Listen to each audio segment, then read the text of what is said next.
now, or is it still morning? Let me see. Good afternoon. This is Pamela, and you are listening to Watchman on the Pod. We're going to continue reading from the protocols. We are in number 9. I'm just going to jump right in it. Protocol number 9. 1. In applying our principles, let attention be paid to the character of the people in whose country you live and act. A general, identical application of them until such time as the people shall have been re educated to our pattern cannot have success. But by approaching their application cautiously, you will see that not a decade will pass before the most stubborn character will change, and we shall add a new people to the ranks of those already subdued by us. Number 2. The words of the liberal, which are in effect the words of our Masonic watchword, namely liberty, equality, fraternity, will, when we come into our kingdom, be changed by us into words no longer of a watchword, but only an expression of idealism, namely into the right of liberty, the duty of equality, the ideal of brotherhood.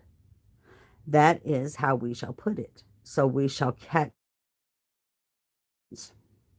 de facto. We have already wiped out every kind of rule except our own, although de jure there still remain a good many of them. Nowadays, if any states raise a protest against us, it is only pro forma at our discretion and by our direction. Further, anti Semitism is indispensable to us for the management of our lesser brethren. I will not enter into further explanations, for this matter has formed the subject of repeated discussions amongst us. Jewish superstate. Number 3. For us, there are not checks to limit the range of our activity. Our super government subsists in extra legal conditions which are described in the accepted terminology by the energetic and forcible word dictatorship. I am in a position to tell you with a clear conscience that at the proper time, we, the lawgiver, shall execute judgment and sentence. We shall slay and we shall spare. We, as a head of all our troops, are mounted on the steed of the leader. We rule by force of will, because in our hands are the fragments of a once powerful party, now vanquished by us. And the weapons in our hands are limitless ambitions, burning greediness, merciless vengeance, and hatreds and malice. Number 4. It is from us that the all-engulfing terror proceeds. We have in our service persons of all opinions, of all doctrines, restoring monarchists, demagogues, socialists, communists, and utopian dreamers of every kind. We have harnessed them all to the task. Each one of them, on his own account, is boring away at the last remnants of authority, is striving to overthrow all established form of order. By these acts, all states are in torture. They exhort to tranquility, are ready to sacrifice everything for peace. But we will not give them peace until they openly acknowledge our international super government and with submissiveness. Number 5. The people have raised a howl about the necessity of settling the question of socialism by way of an international agreement. Division into fractional parties have given them into our hands. For in order to carry on a contested struggle, one must have money, and the money is all in our hands. Number 6. We must have reason to apprehend a union between the clear-sighted force of the Goy kings and their thrones and the blind force of the Goy mobs. But we have taken all the needful measure against any such possibility. Between the one and the other force, we have erected a bulwark in the shape of a mutual terror between them. In this way, the blind force of the people remains our support, and we only, shall provide them with a leader and, of course, direct them along the road that leads to our goal. Number 7. In order that the hand of the blind mob may not free itself from our guiding hand, we must every now and then enter into close communion with it, if not actually in person, at any rate through some of the most trusty of our brethren. When we are acknowledged as the only authority, we shall discuss with the people personally on the market places, and we shall instruct them on questings of the political in such wise as may turn them in the direction that suits us. Number 8. Who is going to verify that what is taught in the village schools? But what an envoy of the government or king on his throne himself may say cannot but become immediately known to the whole state, for it will be spread abroad by the voice of the people. Number 9.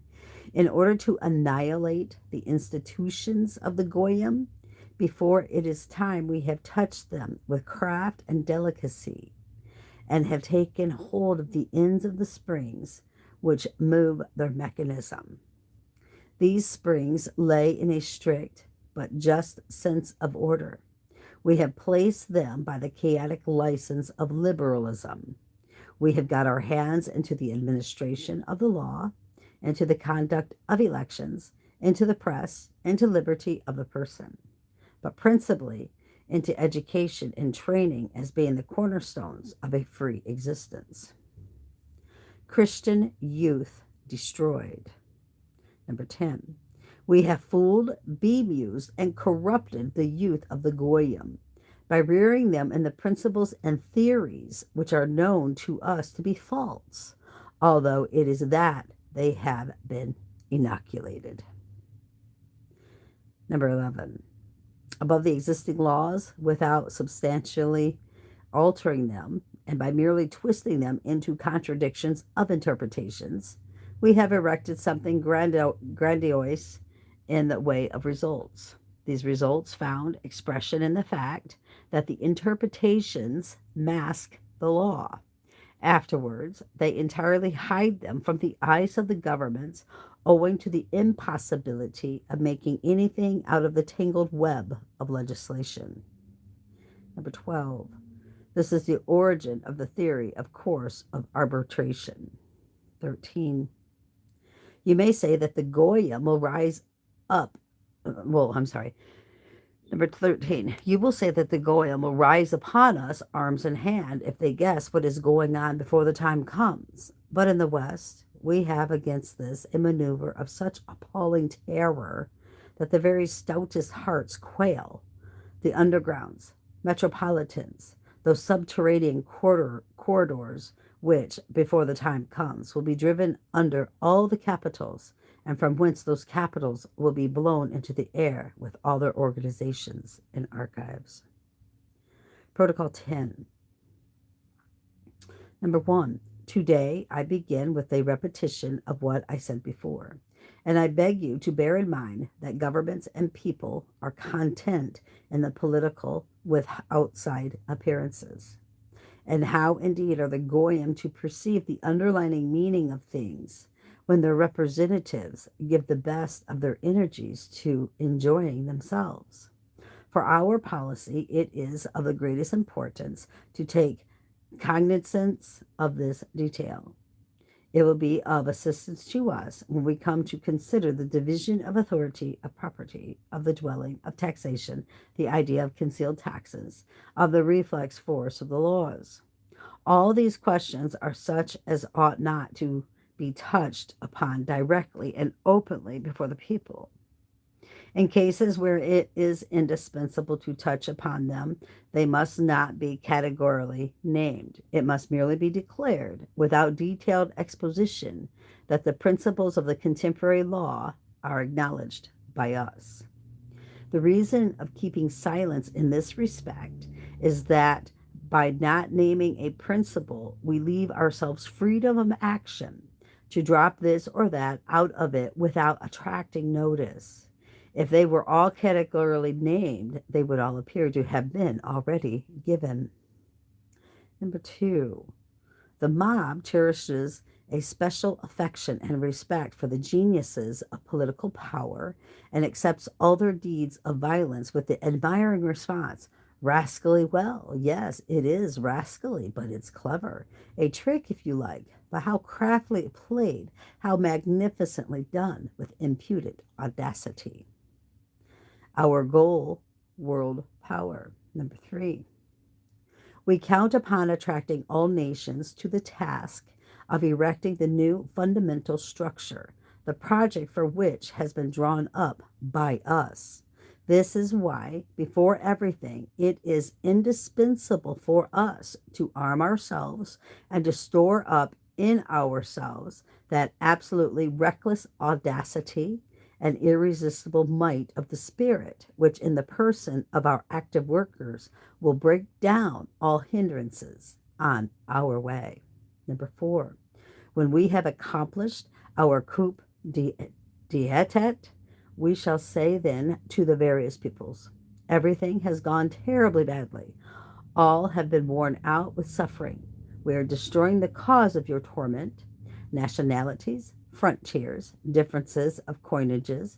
You are at liberty, of course, to pronounce sentence upon us, but can it possibly be a just one if it is confirmed by you before you make any trial of what we are offering you?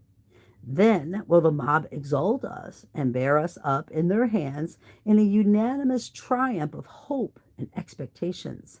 Voting, which we have made the instrument which will set us on the throne of the world by teaching even the very smallest units of members of the human race to vote by means of meetings and agreements by groups, will then have served its purpose and will play its part then for the last time by unanimity of desire to make close acquaintance with us before condemning us. Number five, to secure this, we must have everybody vote without distinction of classes and qualifications in order to establish an absolute majority, which cannot be got from the educated, propertied classes. In this, by inoculating in all a sense of self-importance, we shall destroy among the Goyim the importance of the family and its educational value, and remove the possibility of individual minds splitting off. For the mob, handled by us, will not let them come to the front, nor even give them a hearing. It is accustomed to listen to us only who pay it for obedience and attention. In this way, we shall create a blind, mighty force which will never be in a position to move in any direction without the guidance of our agents, set at its head by us as leaders of the mob. The people will submit to this regime because it will know that upon these leaders will depend its earnings, gratifications, and the receipt of all kinds of benefits. Number six, a scheme of government should come ready-made from one brain because it will never be clenched firmly if it is allowed to be split into fractional parts in the minds of many. It is allowable, therefore, for us to have cognizance of the scheme of action, but not to discuss it lest we disturb its artfulness, the interdependence of its component parts, the practical force of the secret meaning of each clause. To discuss and make alterations in a labor of this kind by means of numerous votings is to impress upon it the stamp of all ratiocinations and misunderstandings which have failed to penetrate the depth and nexus of its plotting. We want our schemes to be forcible and suitably concocted. Therefore, we ought not to fling the work of genius of our guide to the fangs of the mob or even of a select company. Number 7, these schemes will not turn existing institutions upside down just yet. They will only affect changes in their economy and consequently in the whole combined movement of their progress, which will thus be directed along the paths laid down in our schemes. Poison of liberalism. Number 8. Excuse me. Under various names, there exist in all countries approximately one and the same representation, ministry, senate, state council, legislative, and executive corps. I need not explain to you the mechanism of the relation of these institutions to one another, because you are all aware of that. Only take note of the fact that each of the above named institutions corresponds to some important function of the state. And I would beg you to remark the word important. I apply not to the institution, but to the function. Consequently, it is not the institutions which are important, but their functions. These institutions have divided up among themselves all the functions of government, administrative, legislative, executive. Wherefore, they have come to operate as do the organs in a human body. If we injure one part in the machinery of state, the state falls sick, like a human body, and will die. Wow. Number 9. When we introduced into the state organism the poison of liberalism, its whole political complexion underwent a change. States have been seized with a mortal illness, blood poisoning. All that remains is to await the end of their death agony. Wow. Number 10. Liberalism produced constitutional states which took the place of what was the only safeguard of the Goyim, namely despotism. And a constitution, as you well know, is nothing else but a school of discords, misunderstandings, quarrels, disagreements, fruitless party agitations, party whims. In a word, a school of everything that serves to destroy the personality of the state. The Tribune of the Tolkeriks has no less effectively than the press condemned the rulers to inactivity and impotence, and thereby rendered them useless and superfluous, for which reason indeed they have been in many countries disposed. Then it was that the era of republics become possible of realization, and then it was that we replaced the ruler by a caricature of a government, by a president taken from the mob, from the midst of our puppet creatures or slaves. This was the foundation of the mine which we have laid under the Goy people. I should rather say under the Goy peoples. We name presidents. Number 11. In the near future, we shall establish the responsibility of presidents. 12. By that time, we shall be in a position to disregard forms in carrying through matters for which our impersonal puppets will be responsible. What do we care if the ranks of those striving for power should be thinned? If there should arise a deadlock from the impossibility of finding presidents, a deadlock which will finally disorganize the country. 13. In order that our scheme may produce this result, we shall arrange elections in favor of such presidents as have in their past some dark, undiscovered stain, some Panama or other.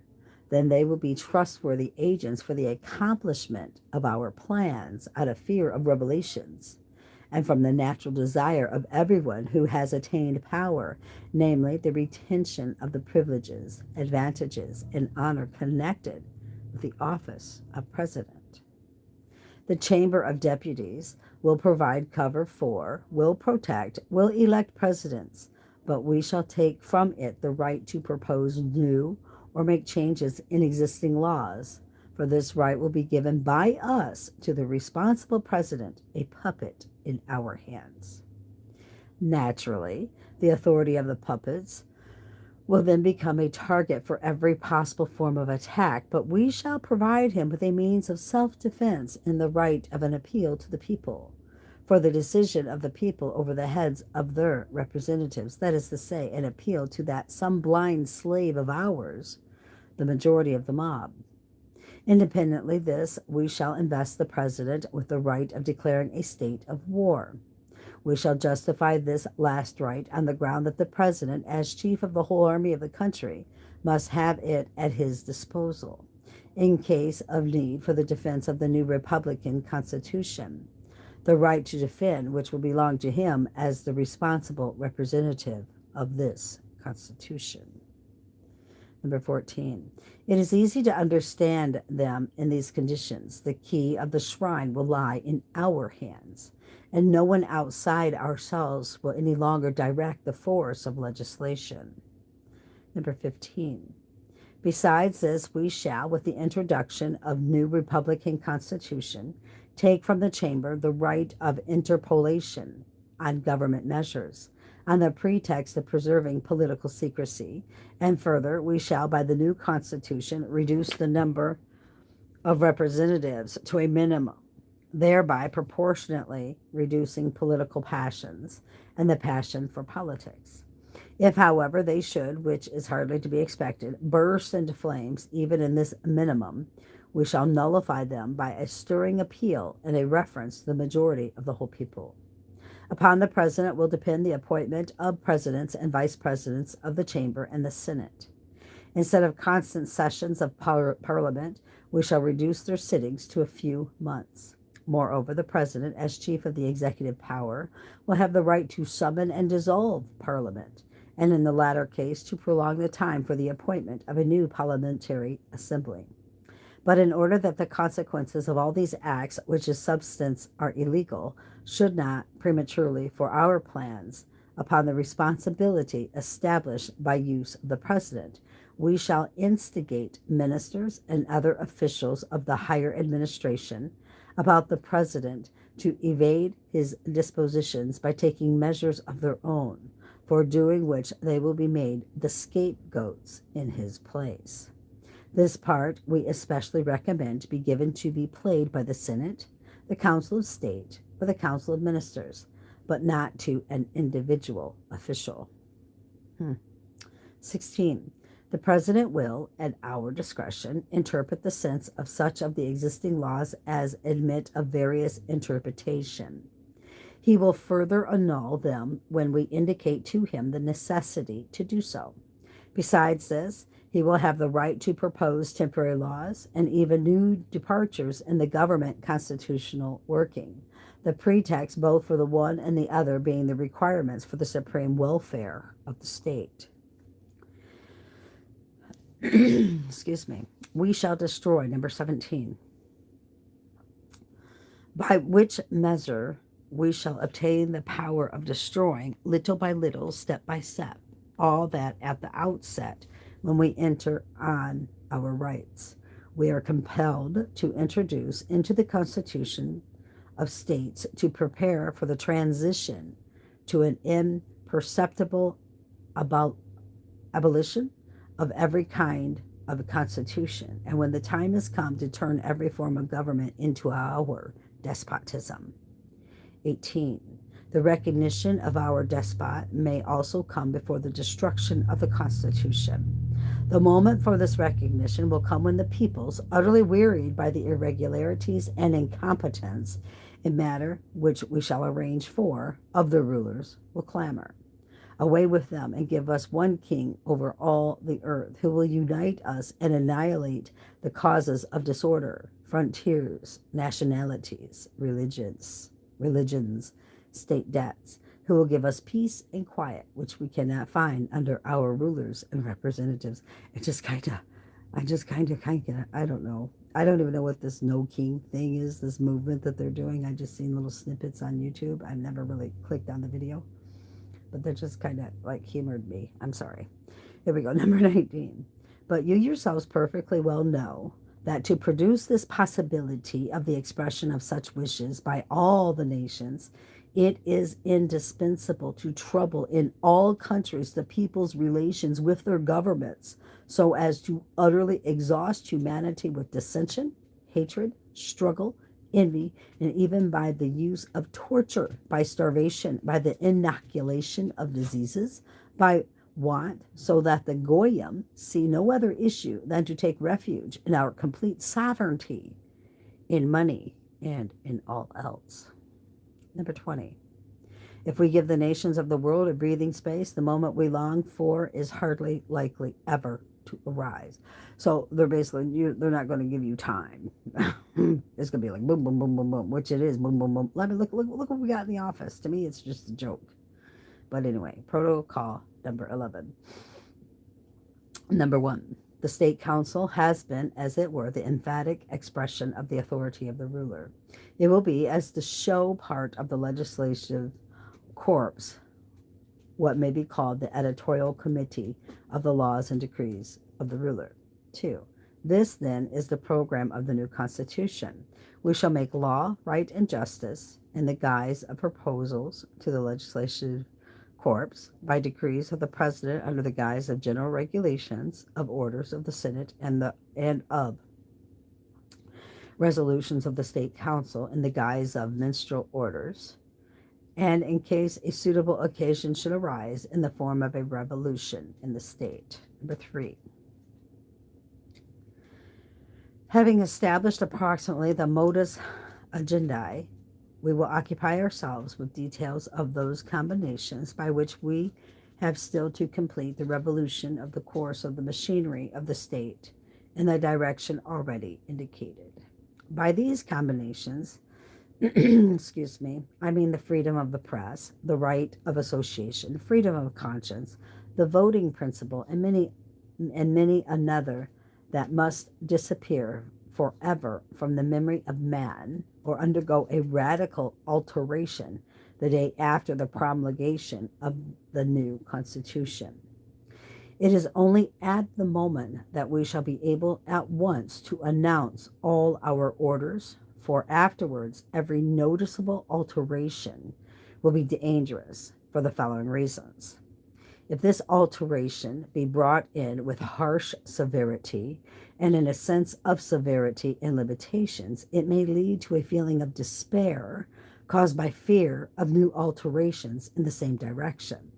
If, on the other hand, it is brought in a sense of further indulgences, it will be said that we have, excuse me, recognized our own wrongdoing, and this will destroy the prestige of the infallibility of our government, or else it will be said that we have become alarmed and are compelled to show a yielding disposition for which we shall get no thanks, because it will be supposed to be compulsory. Both the one and the other are injurious to the prestige of the new Constitution. What we want is that from the first moment of its promulgation, while the peoples of the world are still stunned by the accomplished fact of the revolution, still in a condition of terror and uncertainty, they should recognize once for all that we are so strong, so inexpugnable, so superabundantly filled with power, that in no case shall we take any account of them. And so far from paying any attention to their opinions or wishes, we are ready and able to crush with irresistible power all expression or manifestation thereof at every moment and in every place, that we have seized at once everything we wanted, and shall in no case divide our power with them.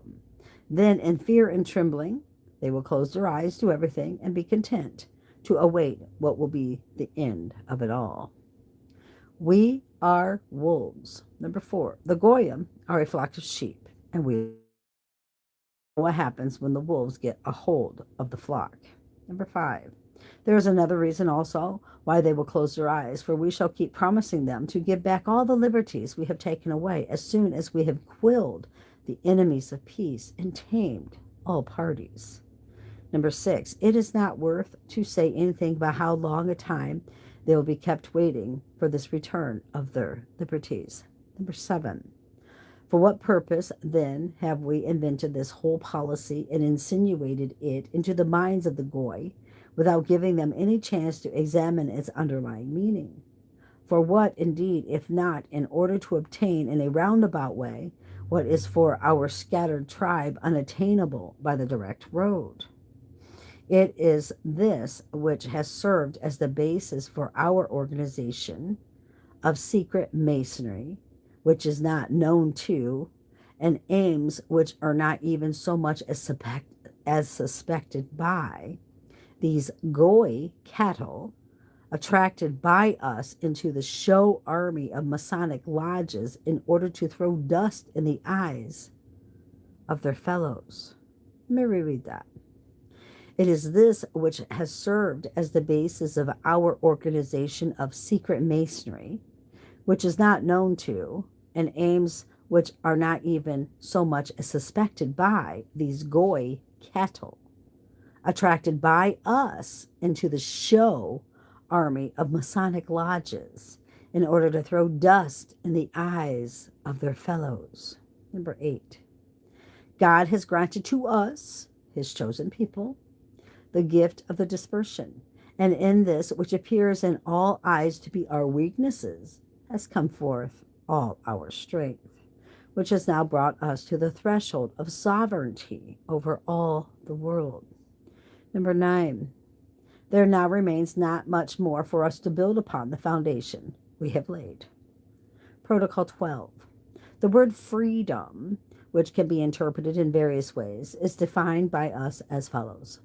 Number 2, freedom is the right to do that which the law allows. This interpretation of the word will, at the proper time, be of service to us, because all freedom will thus be in our hands, since the laws will abolish or create that which is desirable for us, according to the aforesaid program. Number 3, we shall deal with the press in the following way. What is the part played by the press today? It serves to excite and inflame those passions which are needed for our purpose, or else it serves selfish ends of parties. It is often vapid, unjust, mendacious, and the majority of the public have not the slightest idea what ends the press really serves. We shall saddle and bridle it with a tight curb. We shall do the same also with all the productions of the printing press. For where would be the sense of getting rid of the attacks of the press if we remain targets for pamphlets and books? The produce of publicity, which nowadays is a source of heavy expense owing to the necessity of censoring it, will be turned by us into a very lucrative source of income to our state. We shall law on it a special stamp tax and require deposits of caution money before permitting the establishment of any organ of the press or printing offices. These will then have to guarantee our government against any kind of attack on the part of the press. For any attempt to attack us, if such still be possible, we shall inflict fines without mercy. Such measures as a stamp tax, deposit of caution money, and fines secured by these deposits will bring in a huge income to the government. It is true that the party organs might not spare money for the sake of publicity, but these we shall shut up at the second attack upon us. No one shall with impunity lay a finger on the areole of our government infallibility. The pretext for stopping any publication will be the alleged plea that it is agitating the public mind without occasion or justification. I beg you to note that among those making attacks upon us will also be organs established by us, but they will attack exclusively points that we have predetermined to alter. You get that, right? You get that? Wow. We control the press. Number 4. Not a single announcement will reach the public without our control. Even now, this is already being attained by us inasmuch as all news items are received by a few agencies in whose offices they are focused from all parts of the world.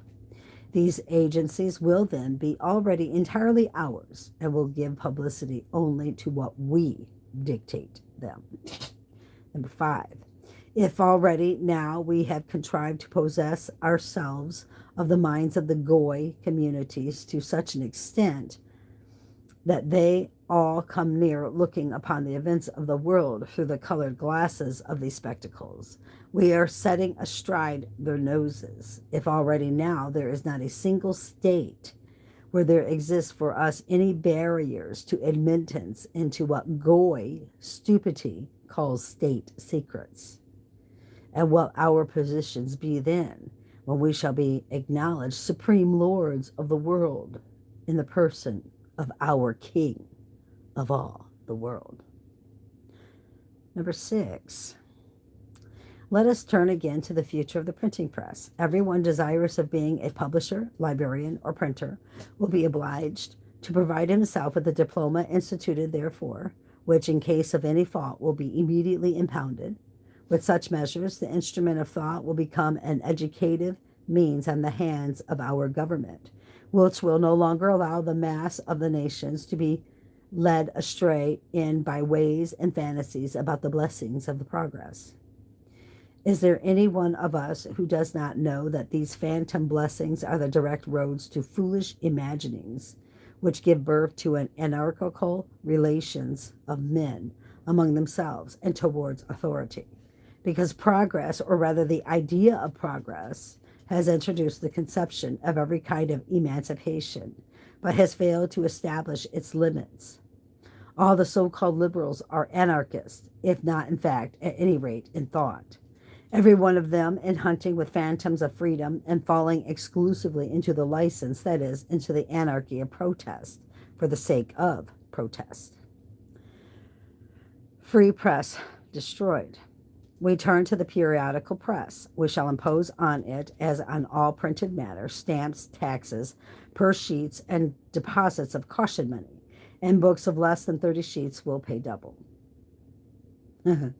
We shall reckon them as pamphlets in order, on the one hand, to reduce the number of magazines, which are the worst form of printed poison, and on the other, in the order that this measure may force writers into such lengthy productions that they will be little read, especially as they will be costly. At the same time, what we shall punish ourselves to influence mental development in the direction laid down for our profit will be cheap and will be read voraciously. The tax will bring vapid literary ambitions within bounds, and the liability to penalties will make literary men dependent upon us. And if there should be any found who are desirous of writing against us, they will not find any person eager to print their productions in print. The publisher or printer will have to apply to the authorities for permission to do so. Thus we shall know beforehand of all tricks prepared against us, and shall nullify them by getting ahead with explanations on the subject treated of. Number 8. Literature and journalism are two of the most important educative forces, and therefore our government will become proprietor of the majority of the journals. This will neutralize the injurious influence of the privately owned press and will put us in possession of a tremendous influence upon the public mind. If we give permits for 10 journals, we shall ourselves found 30, and so on in the same proportion. This, however, must in no wise be suspected by the public, for which reason all journals published by us will be of the most opposite in appearance, tendencies, and opinions, thereby creating confidence in us and bringing over to us quite unsuspicious opponents, who will thus fall into our trap and be rendered harmless. Number 9. In the front rank will stand organs of an official character. They will always stand guard over our interest, and therefore will be comparatively insignificant. Number 10. The second rank will be the semi-official organs, whose part it will be to attack the tepid and indifferent. Number 11. In the third rank, we shall set up our own, to all appearance, oppositions, which, in at least one of its organs, will present what looks like the very antipodes to us. Our real opponents at heart will accept this simulated opposition as their own and will show us their cards. Number 12. All our newspapers will be of all possible complexions: aristocratic, republican, revolutionary, even anarchical. It's anarchical, okay, for so long, of course, as the Constitution exists. Like the Indian idol Vishnu, they will have 100 hands, and every one of them will have a finger on any one of the public opinions as required. When a pulse quickens, these hands will lead opinion in the direction of our aims, for an excited patient loses all power of judgment and easily yields to suggestion. Those fools who will think they are repeating the opinion of a newspaper of their own camp will be repeating our opinion. I tell you what, guys, I mean, do you not see today the news casters and all that say basically when it comes to news stories almost identical word for word? I think, come on, no, we're not ignorant, we're not stupid, and we're not blind. Those fools who will think they are repeating the opinion of a newspaper of their own camp, so it's either Fox News or CNN here, will be repeating our opinion or any opinion that seems desirable for us. In the vain belief that they are following the organ of their party, they will, in fact, follow the flag which we hang out for them. Number 13. In order to direct our newspaper militia in this sense, we must take special and minute care in organizing this matter. Under the title of Central Department of the Press, we shall institute literary gatherings at which our agents will, without attracting attention, issue the orders and watchwords of the day. By discussing and controverting, but always superficially, without touching the essence of the matter, our organs will carry on a sham fight fusillade with the official newspaper solely for the purpose of giving occasion for us to express ourselves more fully than could well be done from the onset in official announcements, whenever, of course, that is our advantage. I think little Missy over here needs to go potty.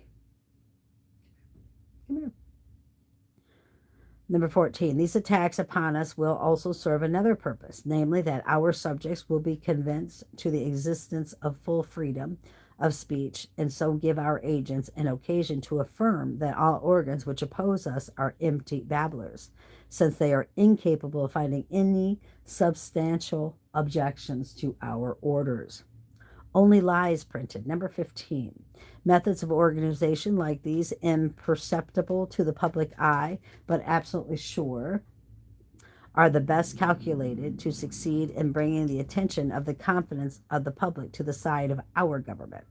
Thanks to such methods, we shall be in a position, as from time to time may be required, to excite or to tranquilize the public mind on political questions, to persuade or to confuse, printing now truth, now lies, facts of their contradictions, according as they may be well or ill received, always very cautiously feeling our ground before stepping upon it. Yeah, that's what Satan does.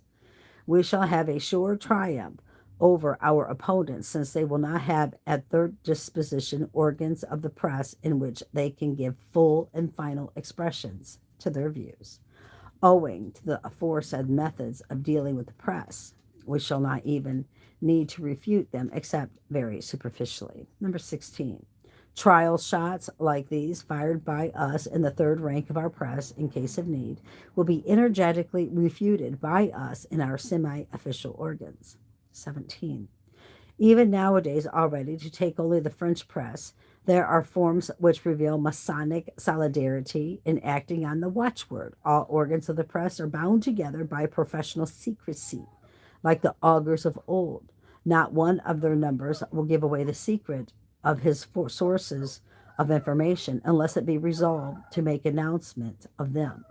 Not one journalist will venture to betray his secret, for not one of them is ever admitted to practice literature unless his whole past has some disgraceful sore or other. Okay, she's got to go. I got to get this. These sores will be immediately revealed, so long as they remain the secret of a few. The prestige of the journalist attacks the majority of the country. The mob follow after him with enthusiasm. Number 18. Our calculations are especially extended to the provinces.